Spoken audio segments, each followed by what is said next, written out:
record. Great. Yes. So welcome to today's webinar. It's all about communication strategies and why your nonprofit needs one and how to make it. So we'll be talking a lot about that today. I guess we'll start off by introducing ourselves. I'll hand back over to you briefly, Louise. Thanks, Alex. So hi, I'm Louise. I'm the Chief Growth Officer at CiviPlus. And my background is in charities. I used to be a fundraiser for many years. I worked in all different sorts of organizations and really understand the needs of a strong digital infrastructure to support all the different activities you might want to be doing in your nonprofit. So I'm here basically to work with all of our clients to understand their needs and to make sure we're putting together the right packages for you. I'm going to hand over to Jack now to introduce himself. Yeah, cheers, Louise. So hi, everyone. I'm Jack, the account manager at CompuGo. I report into Louise and I work with Alex, and I work with a lot of people on this call already and some hopefully moving forward, and support you throughout your digital journey. So over to Alex. Yeah, and I'm Alex. I'm a marketing manager here. As you probably expect, considering this is all about communications, I'm going to be speaking a lot today, so you'll hear a lot of my voice. Obviously I'll be drawing on lots of my experience across the years in marketing to kind of help shape some of the things you should be looking for when you start building your communication strategy. And as you can see, we've got an agenda, but before we get started, we just always like to start sometimes with a nice quick poll to see where people are. You know, if you're currently using a sort of database, or today we're also going to be asking a question about, do you have anyone actually dedicated to marketing or communications at the moment? Or is it just something you do more ad hoc, you know, whoever needs to do it, does it? So yeah, we'll wait to, I guess. It's always interesting. Everyone comes from such different size organizations as well. So it's good to have an understanding of, Yeah, exactly. You know, wide variety of different people. And so helps me understand, you know, if everyone had like a big team, that would make, you know, I might say a few different things than if you're all kind of all hands on deck, but it seems like we've got a mix. So yeah, I'll end the poll and share the results with everyone. So as we seem to often, we've got a lot of people who are familiar here with CiviCRM and CiviPlus, not everyone though. But in terms of where everyone is with their own dedicated marketing or communications people right now, seems really quite split there. Lots of you have someone who's dedicated, or more than one person, but there are at least a couple of you who are kind of just doing it. Yeah, whoever does it, which is, certainly as a smaller organization, that's very understandable. So with all that being said, let's get on and get started. So let's start with the obvious question. What exactly is a communication strategy? Today, we're going to be talking about how to make one, but we should first think about what, this actually means. And so I'm going to be thinking here in terms of key questions that you're going to be wanting to answer in this communication strategy. And the first one is why, and we'll be getting onto this in a little bit, but why exactly are we making this communication strategy? What is it about? What is this helping us with? What's the goals that we're achieving here, or we're looking to achieve? And so that's the key question you want to be thinking when you're making a strategy. It's going to have a why in it. Who's it for? Very obvious, but you're making a strategy to communicate with your audience and really thinking about who you're engaging with here. So that's going to have to be something in mind. We'll be discussing that. How? An obvious one again. How exactly are you going to go about this strategy? You might know who you're targeting and why you're doing it, but what are the different channels, which is to say the different kind of methods you might be using, like email, social media, direct mail, so many different ways you can use. How are you going to go about this? What? This is the type of content you're delivering. We've talked about the different ways you can deliver it briefly there, but there's also, what are you delivering? You're delivering videos, you're delivering pictures, you're delivering newsletters, blogs, so many different ways you can go about it. When? When's kind of two aspects. Number one is, how does it all fit in together as kind of a coherent structure?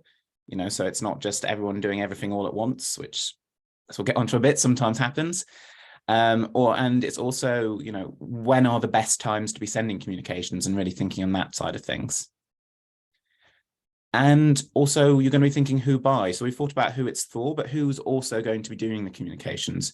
Lots of you have dedicated communications people. So of course, they'll be taking a lead on this to some extent. but it's not just going to be them who's going to be responsible. Anyone who, and we'll get onto this, anyone who's talking with your supporters should be mindful of this strategy and be trying to take this on board. And I think a key part of any communication strategy is that you should not make it fixed in stone.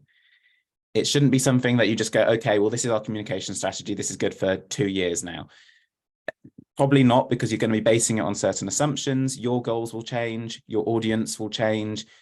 Different trends in your sectors will change. Really, this is something that you should be reviewing quite often and just thinking, is this working? What is working? What's not working? And really just keep on coming back to it. And so I've defined it in terms of a load of questions there, but essentially, yeah, you're kind of looking to make a document, a kind of living document in some cases, which shares a kind of joint understanding of what this strategy is. And yeah, it will evolve over time. But now we've answered kind of like basically what it is to at least a certain extent, and we're getting more into that. And we're going for an example of how you might make one at the end. Let's have a look at why it's actually so important that you do need one and that you don't want to just be doing things too ad hoc.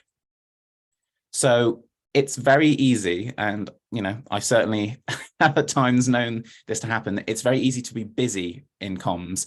So you just think, oh, well, I just need to be communicating with my audience. So I'll just put something out on social media. I don't know what it is. I'll just do that. I just want to kind of put something in front of my audience to help them, remind them that I'm there, or that my organization is there. But at the same time, it's better if you do that with a plan, because if you start firing out lots of messages, they might not always come across as coherent to your audience. So if you have your messages connected all around similar themes, your audience starts to kind of connect with who you are as an organization better. They'll start seeing a kind of persona of your organization, because it's a weird one, but to some extent you kind of want to build a personality for your nonprofit, and really think about what that is. Often you'll hear people talk about, pick like the tones that you might be communicating in, and that's something you might want to think about here. But, also coherent in terms of message and the things you're actually saying, which means for this that you really want to have a shared internal understanding of objectives. So you don't want like 2 different parts of your organization with very different understandings of kind of what you're for or what the importance is. You all want to be in one shared understanding of what your current objectives are and how you can all build towards that, which has been proven to boost both internal morale and productivity, because you all feel like you're building towards something better and greater, because you all got that shared understanding, which means you can then communicate it better. Again, I have worked for organizations in the past where, certainly with the larger organizations, sometimes it gets a bit confused what necessarily the big drive of everyone is. You might know the super big drive, but it's like, what is the target right now? And it might not be, 2 different departments might have different ideas of that.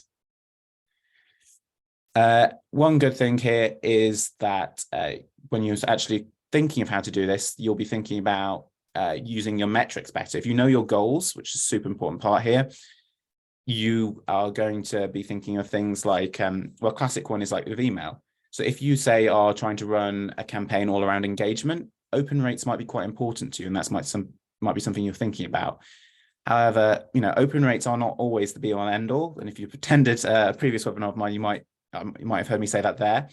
But say you're looking for donations or membership signups. In that case, open rates are great, but they're not really the end result you're looking for. So this just makes you think smarter about metrics. You're thinking about what the purpose of your communications are. Another great thing is that you can inspire all sorts of new opportunities by doing all of this. Of course, if you're thinking all of these different things that you're putting down in this document, you'll be discussing it hopefully internally with different people. And it'll just think, well, why don't we do this? Why don't we try this? So many new opportunities can arise from this. But I will say quickly just that if you're trying to make a perfect strategy, it won't be perfect. No strategy is perfect. You're dealing with people here. You're trying to communicate things change. If you're trying to make everything perfect and delaying things because of that, you'll be missing opportunity. So to some extent, sometimes in communications, you just need to put things out there, see how they do, and kind of calibrate afterwards. Don't try and make it perfect. And an interesting stat that I found was that if you have an effective communication strategy, you're actually 3.5 times more likely to outperform a similar organization who doesn't have one. So it's really worthwhile investing in one. But if that's kind of like why we're having our strategy, let's kind of bring it back to why are we actually distributing our message? What's so important in the message that we're distributing here? Well, every communication we have should have a point, which sounds really obvious because of course it should have a point. But as I said, sometimes you just put stuff out on social media because you need to be doing something or seem to be doing something, it feels like. But no, you should be thinking, well, how does this build towards my bigger goals always? And this might vary from channel to channel. And, you know, as I said, with the channels, it's kind of like email, social media. Maybe what you're doing on your email channel is completely different to what you're doing on your social media channels, or at least it's related, but not quite the same. And we'll look at that a bit later. But you always want to be focusing when you're distributing a message on what your main goal is in that message. Or, you know, sometimes goals. Don't try and make millions of different goals at once because you'll confuse your audience. You want to give them, hey, this is the thing I want you to pay attention to here. This is the thing that I actually want, you know, you to engage with. The rest of it is just not as important right now.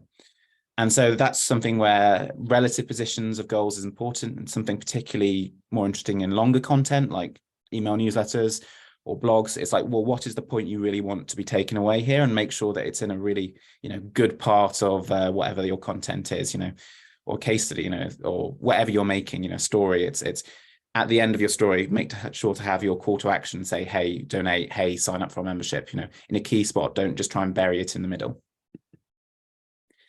And yeah, you know, keep talking about goals, but again, what's your actual goal with your communications? So you're running an event, let's say. Your actual goal isn't actually to get people to the event. And that's maybe a bit strange to say, because it is to some extent. You want to get people to the event, but what's the goal behind it? Why are you running this event?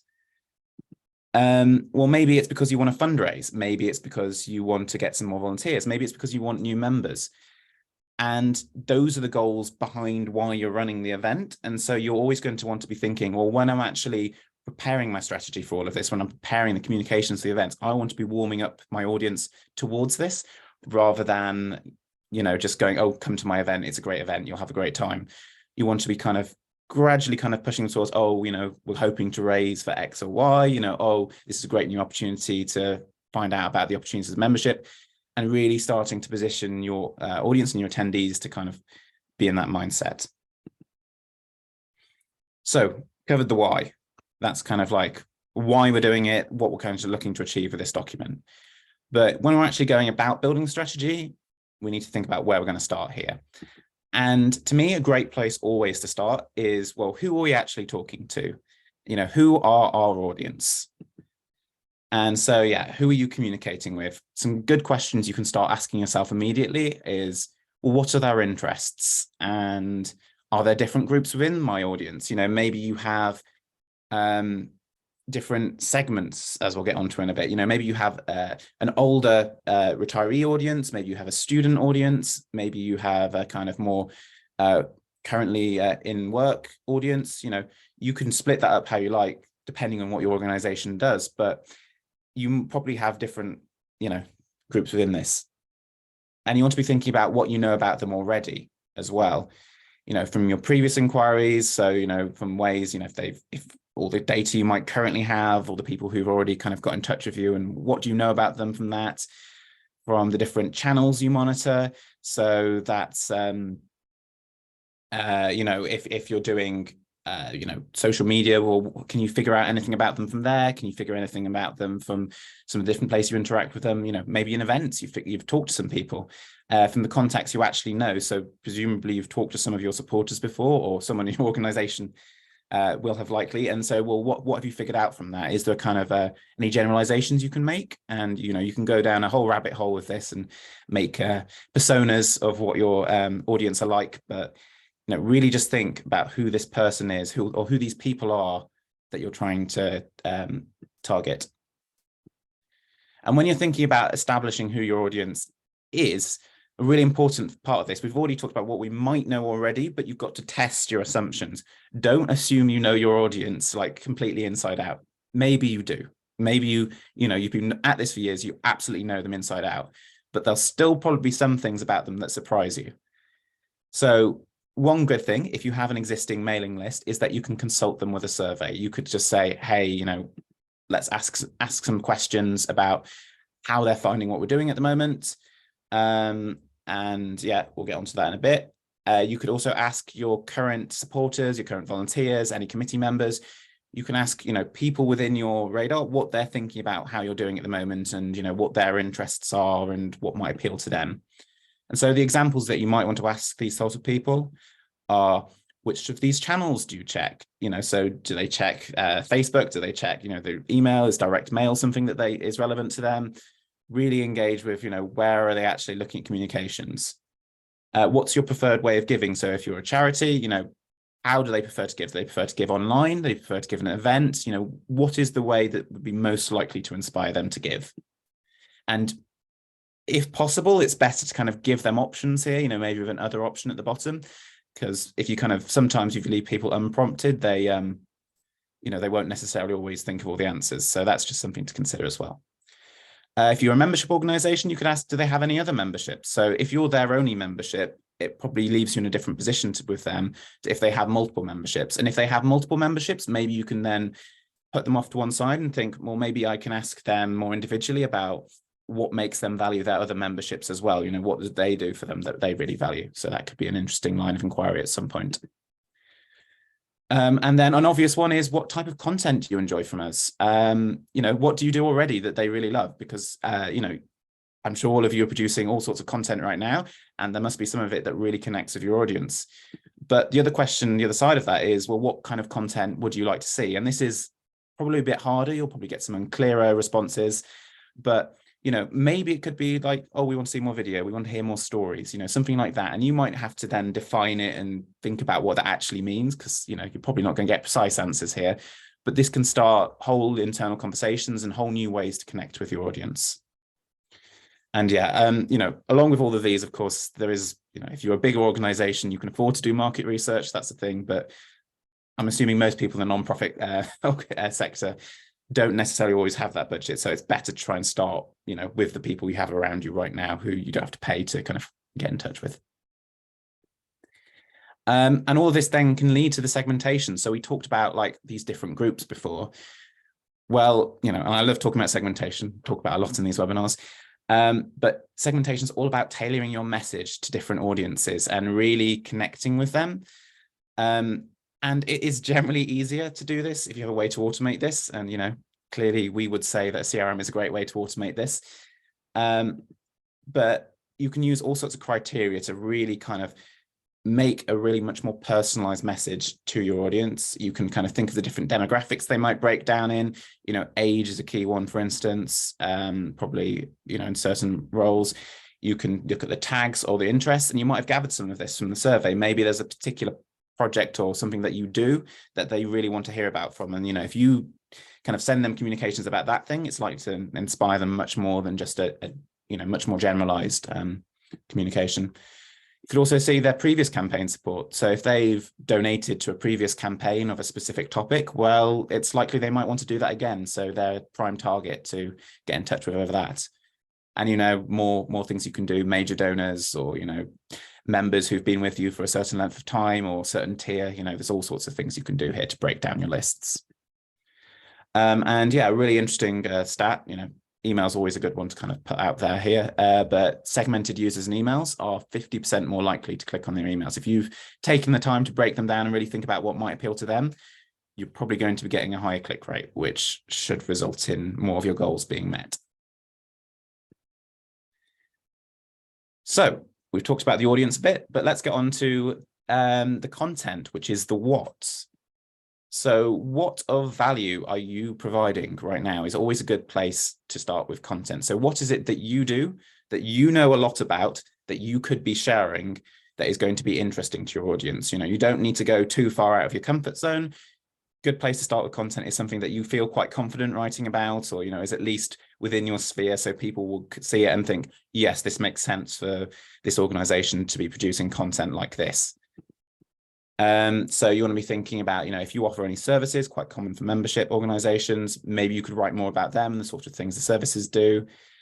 Good one for charities is writing stories about how people's money helps. And, stories are kind of the bedrock of all sorts of communications and content. People engage with good stories. The better you get at crafting stories, the more people will respond to it. And, things that are overly factual, overly, just presenting things matter of fact might be good for a business bulletin, but not really going to connect with people and make them feel more attached to your organization. Obviously, you want to be sharing news about events and what's going on there. If you offer any training opportunities, that's a good one to talk about. And, blog articles. Again, this kind of relates to the stories thing, but there's a reason, if you've not, looked into it before, why so many organizations have a blog, on their website.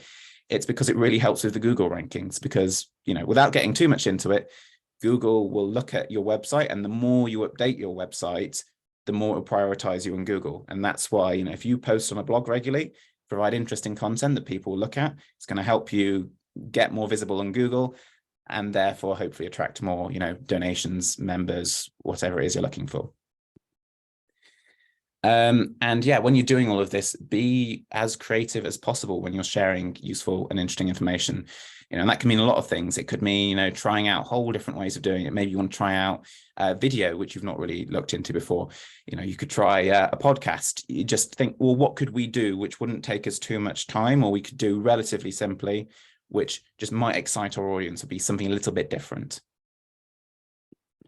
And yeah, content could be its whole webinar, so I'm not going to go too much into depth there. That's just kind of a brief overview.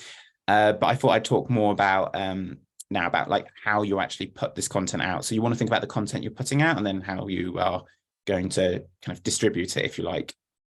So which channels are you using right now is a good question to ask. So you're probably not using all channels. If you are, well, congratulations. But it's really important to say that not all channels, not all ways of distributing your message are equal.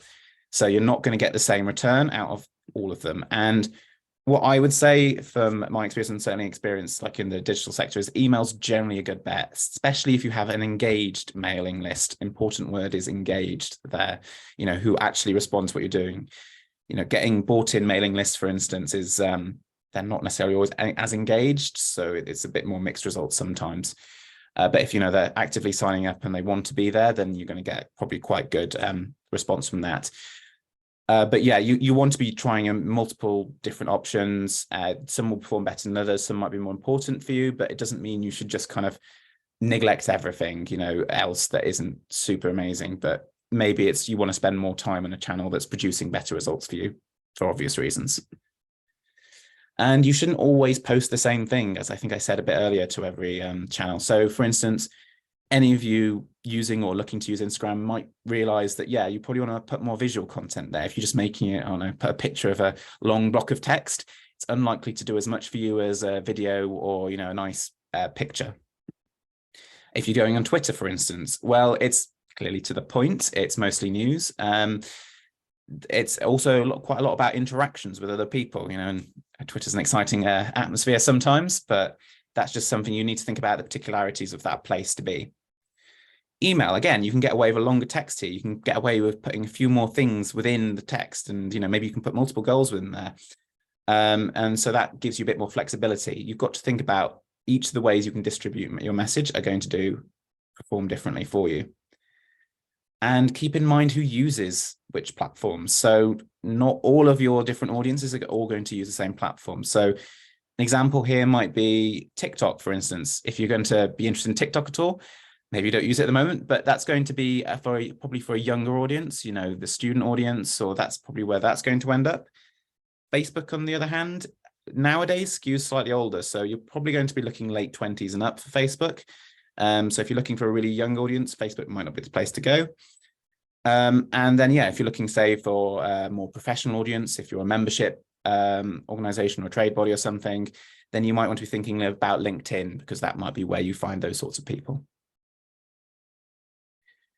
But, there's clearly lots of different channels we could be using, but which one should we kind of really be using? And yeah, this starts with, where is your audience? And are they even on traditional social media, which is always a good question to ask.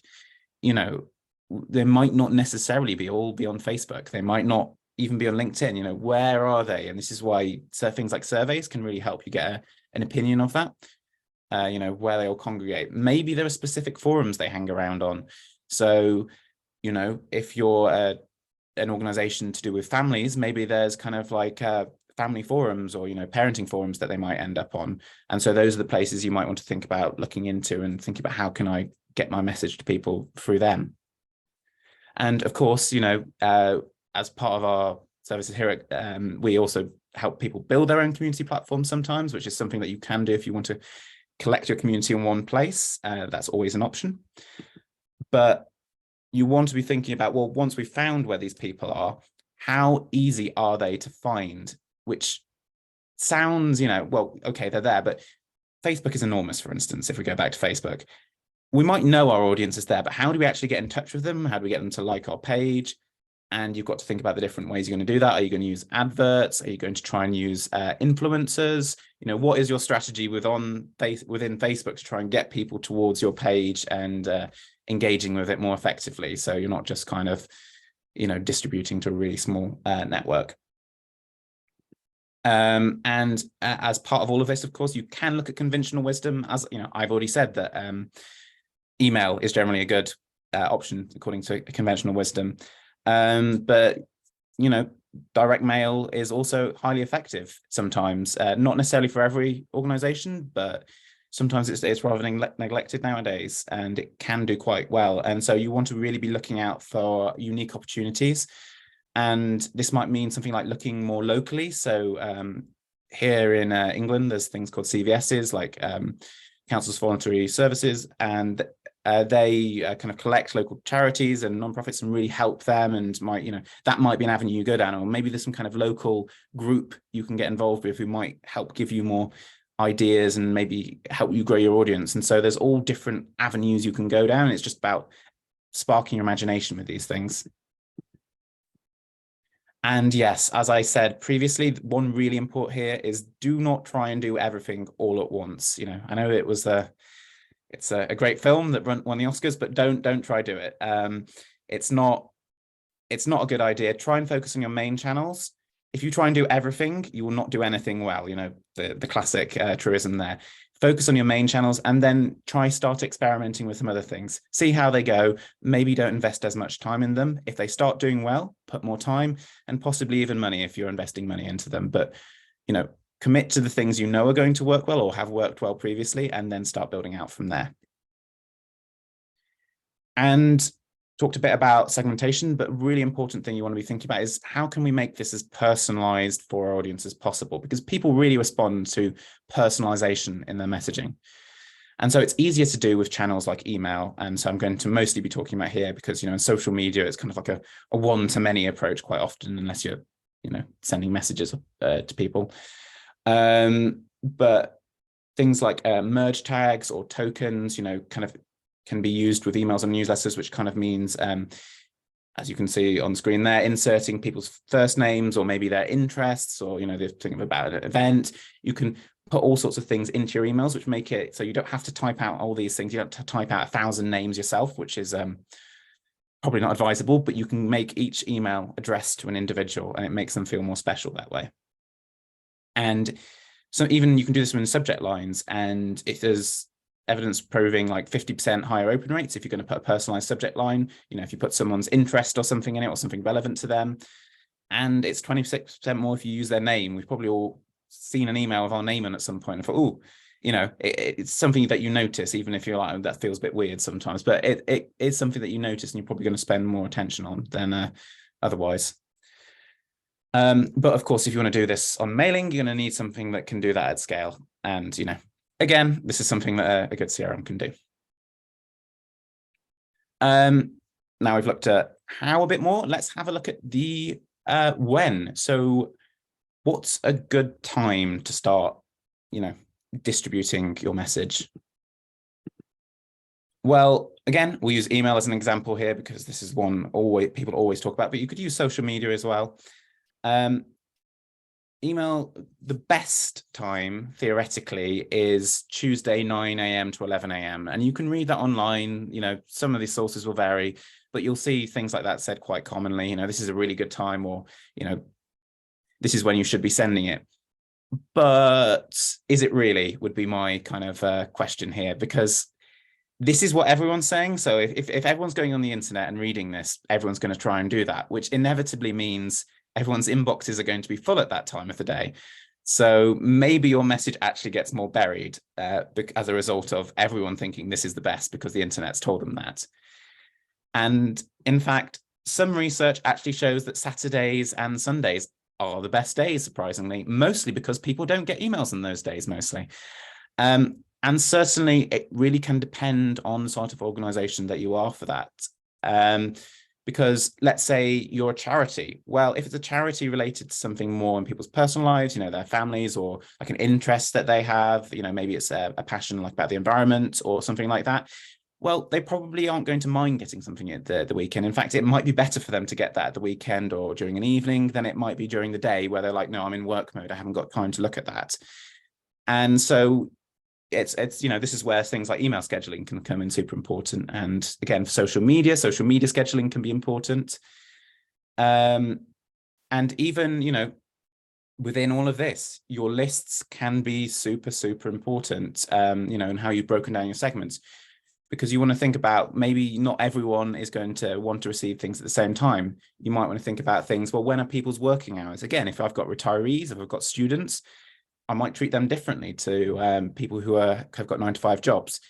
Yeah, again, with age, parents. And so, you know, parents probably don't want to hit bedtime, or, you know, the times of the day they might be occupied with their kids. Super important one that's always very, very important to remember whenever you're dealing with parents is when half terms and holidays are, because those people, you know, well, I don't have kids, and for people without kids, it can be quite easy to just kind of completely overlook that day and think, oh, I'll just put my event here, fine. And then someone tells you at some point, oh, it's half term then, and then you wonder why all your attendance rates are down. But no, it's kind of like, this is something that you kind of want to be quite proactively thinking about with your audience and thinking, okay, when are half terms? Because when you're doing these communications, things like this actually matter to your audience, even if it's something you might normally overlook. And yeah, just consider when people are using the different channels as well. So it's even not just, you know, when they might be using them in general. Maybe they do things at different time. If you're using LinkedIn, for instance, quite common to use that at lunchtime or maybe during a quick break from work, but you're unlikely to kind of be well, probably using like something like TikTok or Instagram extensively during your working day. Maybe you do, but most people would probably limit that to the evening, or, you know. And again, you know, if you're looking at a specific forum, you might not do that during work. You might do that after work or at the weekend. So really think, when might they interact with this? And sometimes this can be difficult to get, you know, too accurate a read on, but there are ways to do this. You know, you can see maybe if engagement on certain posts goes up at certain times of social media, you know, maybe your open rates go up at certain times. And so you can kind of get a feel for it with these kind of ways of doing these kind of metrics. But of course, that's kind of like the micro picture of when. We've got to also talk about the macro picture of when, which is, you know, how it all fits together, not just like when we should be individually doing each thing, but when should, you know, all of our communications go out. So how does each message that you're putting out fit into the bigger whole of whatever it is you're doing? So they shouldn't compete for space is the most important thing. And you can, you know, find out all sorts of things. If you're doing social media, if you're posting, say, like 5 things on LinkedIn a day, then you're going to start eating into the algorithm and really diluting your message. Same with Facebook. You don't want to be overdoing it there. Something like Twitter, you can do it a lot more often. Again, it's like email. If you send, you know, you've got 3 departments sending out 3 emails on the same day, then that can get a bit much for people at times. So really got to think about where it's fitting in with what else is going on. And that can be very important if you're running multiple events at once, for instance. So, you know, you want to advertise each of them, make sure that each of them has enough prominence, but you've really got to plan that out.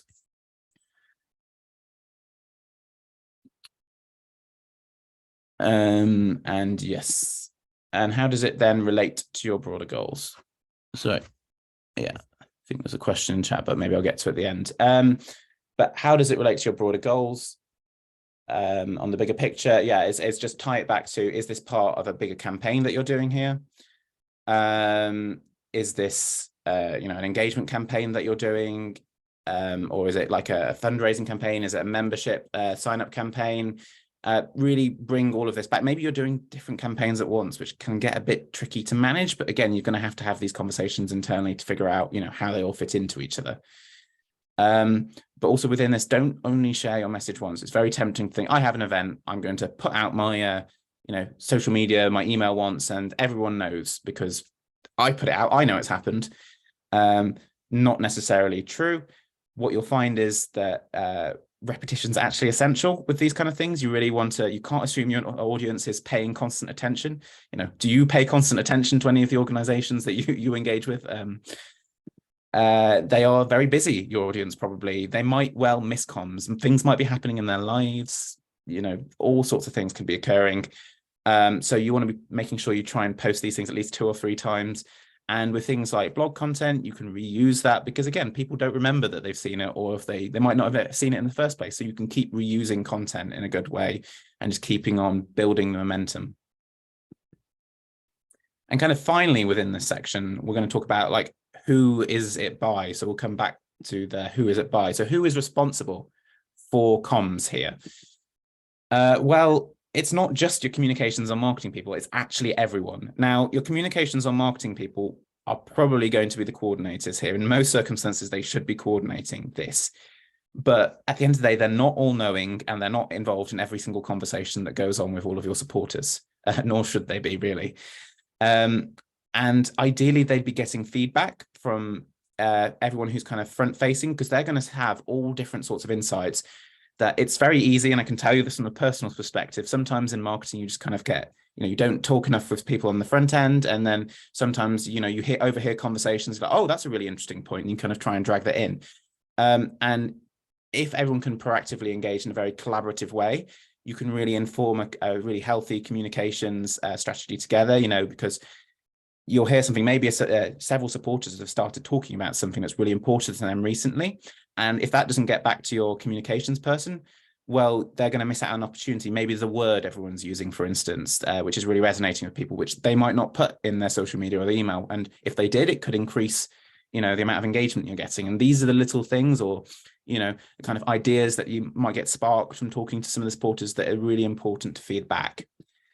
Because at the end of the day, every interaction delivers a message. So everyone was responsible for this. And it should be consistent and coherent. And again, going back to that, if you've got your different departments kind of with their own communications ideas, doing their own different things, then they might not really know, if your supporters are dealing with multiple departments at once, then it might get a bit confused. Well, what actually are we going on about here? What really is, as we said, the identity of your organization? There's too many different messages going on.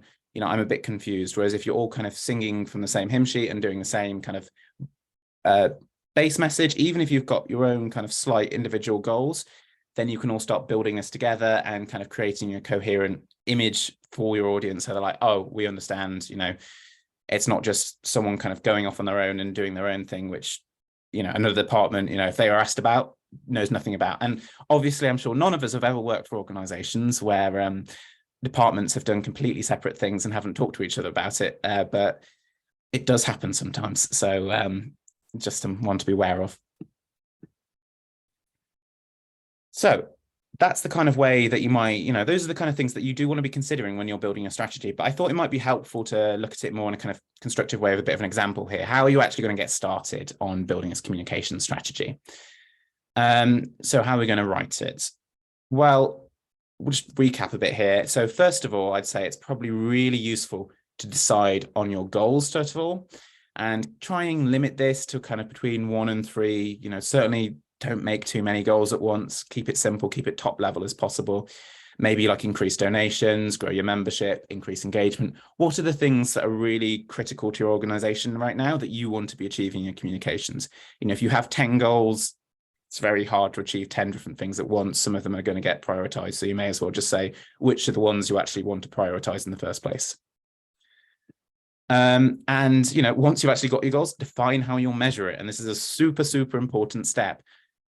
Some of these are easier than others. If you've got donations, you can probably measure that to some extent. But again, maybe it's, increase donations for specific projects. So really, how are we putting the framework in place to determine if this project's going, getting enough donations or not, or if it's just general donations. So you've got to think about how you're going to put that in place, again, with a digital system or just however you're doing it, you've got to figure out that one. You've got to then, once you've got all of this, you've got to define the audience and the content. So, you know, who are the audience you're speaking to? And, you know, what is it that you're actually distributing to them? Determine your channels. Again, what as we discussed, are you sending them emails? Are you doing social media? What is it that you're doing? Agree on the timings, who will work on what. Again, just recapping of the different things we said here. And last point, as I said originally, when we dealt with what is a communication strategy, make sure that you iterate. And so my recommendation is that an absolute minimum, you review this quarterly. So review whatever your communication strategy is quarterly. You know, if you're running a very quick campaign, you might want to be reviewing it much more frequently. And certainly as you're getting started with communication strategies, you want to be doing them much more, probably doing it a bit more, checking much more frequently as well, as kind of making sure that everyone's still on the same page. But in kind of marketing communications, quarterly is a good thing. Monthly is generally like when I would recommend doing it, but you can do less if needs be. So with that said, let's give you an example of how I might go about planning a communication strategy. A very high level. I'm not going to break it down excessively here because, you know, we've only got so much time, but just kind of like some of the thought processes that I might have involved. So let's say my goal that I'm going to set myself is that I want to increase donations. Great. And I am, let's say, currently working for a wildlife charity, and we're focused on saving endangered species. Our current audience, mostly between 30 to 60. We've got a healthy email list. We use Facebook and sometimes Twitter, not very much, honestly. And we've got one communications professional, me in this case. And there are limited cross-team talks at the moment. So it's very much me doing my own thing and maybe not necessarily getting all the feedback that I'd like internally. So where do we start? Well, as we said, first point you start is you've got to establish your goals. What exactly are our goals? As we can see, it's increasing donations, but the key question is how much are we looking to increase the donations by? We don't want to make it too, you know, generic. We want to make something a bit more specific. Try and give it a percentage, maybe give it a figure. That way it helps you focus you a bit more on the scale of the kind of plan you're going to have, because clearly if you want to increase your donations by 20%, you're going to need a very different plan than if you want to increase them by 200%. So just something to help you keep you focused there. And as I've said, make sure we've got a way to measure this. Then we kind of go with kind of the audience hypotheses, the kind of theories. Well, what are we looking for in our audience? Well, we know our current audience, they're on Facebook probably a bit. We've got a quite good mailing list and email. So that's quite good at the moment. We'll keep on going with those channels. They're doing quite well. Maybe do something on Twitter, less important to us. But those two channels, got to keep up with them because that's where a lot of our people are. Maybe we also want to look at a new avenue though. So we've got a current audience who are 30 to 60. Maybe we want to, you know, open up slightly different age groups or just slightly different ways of doing things. So Instagram may be something that we can experiment with. We're a wildlife charity, you know, dealing with endangered species. So probably have some good images or videos that we can do. So something to think about. Maybe even TikTok if you want to get to the younger audience. But obviously keep in mind then you might be dealing with students and that kind of audience. Do they necessarily have the money? Do they not? You know, just one to keep in mind. Also, things like you could be finding animal forums or groups on social media. So maybe within the social media we're using, or just, you know, might be places that we know of already that we're just not engaging with. And maybe you can run ads on those platforms, or maybe you can do other things. It's like, these are places that we want to be looking at and seeing if we can figure out more about what our audience does and kind of like build a kind of mental image of what they're interested in. And so, yeah, once we're doing this, we're only thinking segments. Segments, you know, we can split mail lists or kind of the messages into, maybe it's people who've already donated. So you've probably already got a, you know, stronger relationship with them. They're a lot more likely to donate again. How might we deal with people who've not donated?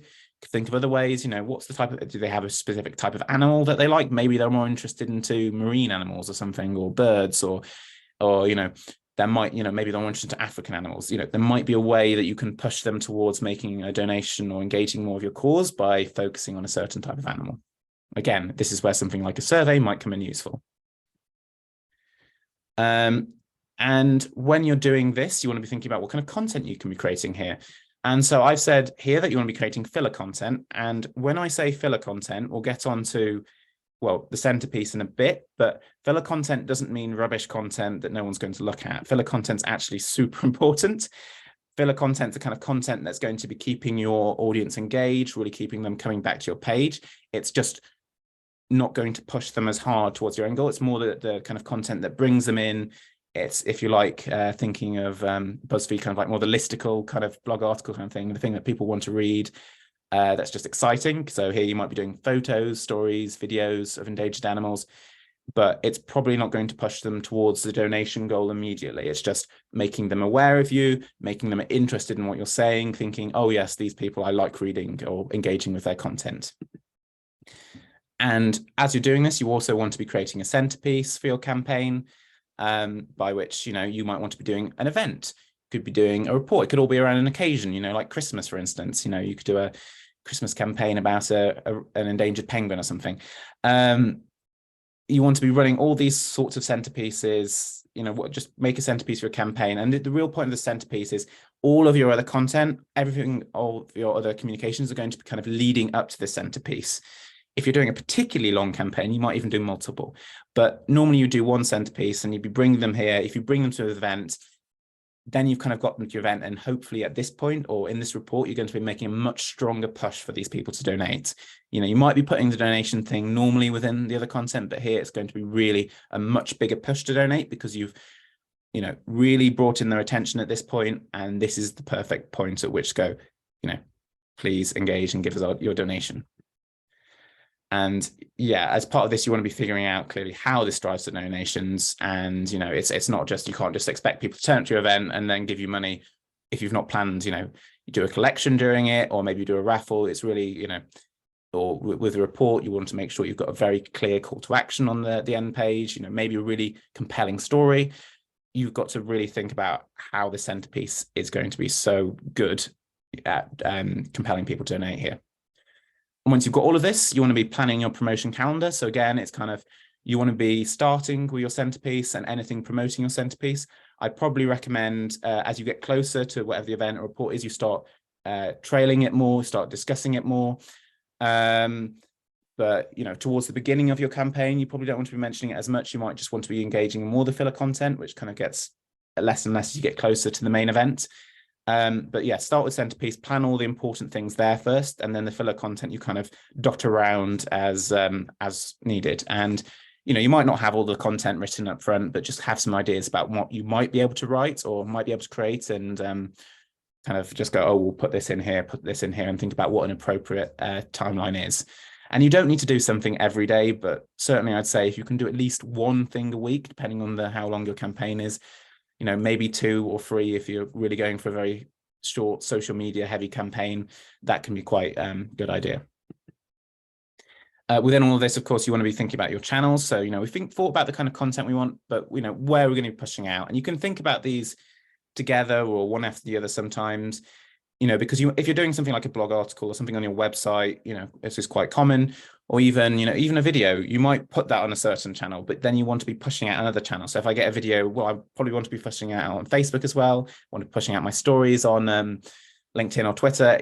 Think about how they're all going to interact with the pieces of content that you put in. It's not like I am making one piece of content for this channel and it's not going to be used anywhere else. That's not a good way to do it. And you can even, you might even have a really long piece of content in one channel that you just make much shorter in another channel. That's also a very valid strategy. So saves you a lot of time, but also it's just about reusing the stuff you've got and telling the story in a different way. But yeah, do keep it realistic time-wise when I say including channels. Don't try to do everything all at once. Think about how much time you've actually got here. You will have limited time to do this. Think about what's super important and prioritize, and try not to bite off more than you can chew. Maybe there's things that you're going to consider essential in terms of you need to do, and then you can have some stretch goals for yourself as well, if you like. And of course, with all of this, then kind of like the last step before you actually try to start to put this into practice is that you want to be announcing it internally. So everyone is on the same page. It's really helpful if you're doing a big campaign to kind of go, this is what we're doing. If everyone can kind of like and share and engage with it on social media, feel like a YouTuber in that way, but do it internally and tell people to do that, because it can help your reach. The more people who like it within a certain period of time, it can help boost you in the algorithms. And also assign responsibility. So if you need other teams to help you out, you need to make sure they know that, make sure that, you know, everyone's different responsibilities are understood to each other. So we don't have this issue where different departments are kind of doing their own thing all the time. Really make sure it's consistent, coherent vision for all of the organization. And if you're doing this, make sure that you're reviewing your progress regularly, again, maybe quarterly or whatever. So yeah, that's a very brief idea of how to plan a comm strategy. And I think at this point, I will be passing back over to Louise, who'll be introducing CiviPlus a bit. Thank you so much, Alex. Thank you for all of that. I think a lot of things to think about. So yeah, I think we just wanted to end the webinar, as always, telling you about our CRM platform, CiviPlus, which is basically a fantastic communications hub, among many other things. So it is specifically dedicated for the nonprofit world, for organizations understanding how nonprofit organizations are structured and all the different things they would need in order to operate. It's powerful, it's really easy to use, it's cost effective, and it's an all-in-one platform, so you can have everything together in one place. I'm going to just take you through that now and give you a little bit of a top level overview of all the different areas that are included with CiviPlus, straight out the box, included in this all-in-one package. So it is a CRM, it does manage your contacts, it is an address book for you, and it really understands contacts and different relationships in nonprofits. A contact could have several types of relationship in your database. They could have a husband or wife, they could be a trustee, they could be a donor, they could be a member, all sorts of different things. So it really understands how to have that in one centralized place. It can take payments online, membership, event registration, donations. We use Stripe as our payment processor, and go cardless for direct debits. We're able to track fundraising opportunities, really important for charities, and of course manage memberships, really important for membership organizations. And of course there are organizations that have both a charitable side and a membership program, so you can have it all in one place. You can also run your events through CiviPlus, so you can create online registrations for events, take the payment, and plan your comm strategy, send out all your communications to your speakers, to your participants, to your volunteers, all in a very structured way through CiviPlus. We've got a wonderful drag and drop email builder, so you can create beautiful looking newsletters and bulletins, and really, you know, make that comms strategy of communicating your message really shine brightly, and basically track all of the opens and the click-throughs and everything through the system. And again, having all your data in one place. So maybe you want to phone up a donor or a member and talk to them, you can actually check and see if they've actually opened the mail really easily. Case management, if you're an organization that manages cases or any kind of workflow and process, step-by-step process, we've got a management tool for this. Task dashboards, which I love. You can assign yourself loads of tasks. You can assign other members of staff tasks that will pop up on their task dashboard and notify them. So that's really great. Reporting and analytics, all important. There are over 100 reports already built into CiviPlus, and you have the ability to create your own. Surveys and petitions, as Alex has been saying, ask your audiences what they want, ask what they want to hear from you, ask when is the best time to communicate with them, what is the best channel to communicate on. So you can use those, build those, and then all that data will feed back in. We've got volunteer management process, which is really important for certain organizations. Tracking applications as well. Applications could be a volunteer application. It could be joining a program. It could be applying for a grant, an award, whatever it might be. And again, we have a grant management system to support that. There's a certificate generator, which is built in, which you can create certificates for people who've maybe done something special. Maybe they've hit a fundraising target. Maybe they've been a member for 5 years. Maybe they've come to a course, a training course you're running, and they need a certificate to prove that, whatever you want to do. And we have a self-service portal, which is a fantastic area for members and supporters to go in and be able to manage their own profile, update their details, register for events, see any invoices related to any memberships, donations, or event registrations, see news and loads of other things as well. So that is just a very top level overview of what CiviPlus can do. And I think we're just going to give you we always do a sneak peek, a first look. This is our drag and drop mailing tool. So you can see here how you have all these blocks on the left and you can drag them in and build really beautiful looking mails. And there's obviously a lot of functionality there with colors and fonts and tokens to personalize and links that you can have for click-throughs and things like that. So obviously, if anyone would like to see more, we would love to talk to you and we'd love to arrange a personalized demo. That's really the best thing to do, so we can really understand what your needs are, how you would look to use CiviPlus, and then show you the bits that are really important to you. So we'll be sending out a video recording of this webinar tomorrow so that you've got that. And we'd absolutely love to speak to you. So, you know, we'll be reaching out, but if you want to, you know, get in touch before then, please do. Here's our contact details. Jack and I would love to chat. And I think the last thing to leave you with is to tell you about the next webinar, which is on the 27th of April, where we're going to talk about automation secrets of fundraising. So we'll be digging into how you can really use the CRM to really basically be another member of your fundraising team. So please join us for that if that's relevant for you. Otherwise, I think we've come to the end bang on time. And so if there are any questions or people would like to stay and chat, please do. I think, Jack, I think you've got to pop off, haven't you? You've got another call. Yeah, I've got a call now, but I can follow up with Randy and Elsa, I believe her name was. Alu, I can't pronounce her name, sorry. But yeah, I'll follow up with you after this call. I noticed a question from Elise that I probably didn't get to about videos and written content and audio content and kind of like the relative merits. That depends really, you know, to some extent on the channel and the kind of, you know, the quality and how much you're putting into it. I would say in general nowadays, you know, video content does perform very well, but, you know, it depends on what you're doing, because video content can be quite difficult to make, you know, in some ways. So if you can get good video content, I'd say that's probably the best content that you can make. Probably don't make it too long at first. Try and make shorter videos. Try and keep it a bit simpler. That'll be easier for you if nothing else. But yeah, I'd say written content is still the kind of bedrock of most things, but video content tends to do better in terms of outreach. And audio content, I think, caters to a more specific audience. You know, probably some people who really engage with that and others who don't. So I think that's it, about knowing your audience, really. So as we say, the best thing to do is ask. I think different people who have got different times when they're consuming their content.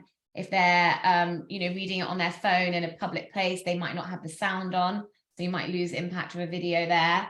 But they might really like to read something, or a visual with subtitles. You know, there's lots of things to think about. Or someone who's maybe got a commute and wants to read a really interesting story, case study, you know, while they're on their commute, or if they're at home. It's really knowing your audience, as Alex said. It doesn't need to be an either or necessarily as well. You know, you can do a transcript of your audio podcast if you want, because some people might prefer to read it than listen to it. Your video, you could also take a segment of that and make it into a bit of written content. So you can, you know, rejig them all into different things if you want. So it doesn't need to think of it as an either or. So Randy is correct with OBS as a free video creator. So if you want to get into streaming, it's also very good for that, but that's probably a bit more advanced. So yeah, and I think, as Alex said, it's about having, if you want to create videos, and you need to make sure it's good quality. So really, you know, if you're putting time and energy and money into creating a video, then you know, make sure you're going to get the value for that back. So yeah. Does anyone else have any other questions at this stage, or we can stay around for a little bit longer, or comments or thoughts? Yeah, great. Well, it's been lovely having you. Been great having everyone. I think at that point, if there's no extra questions, I'll end the recording then.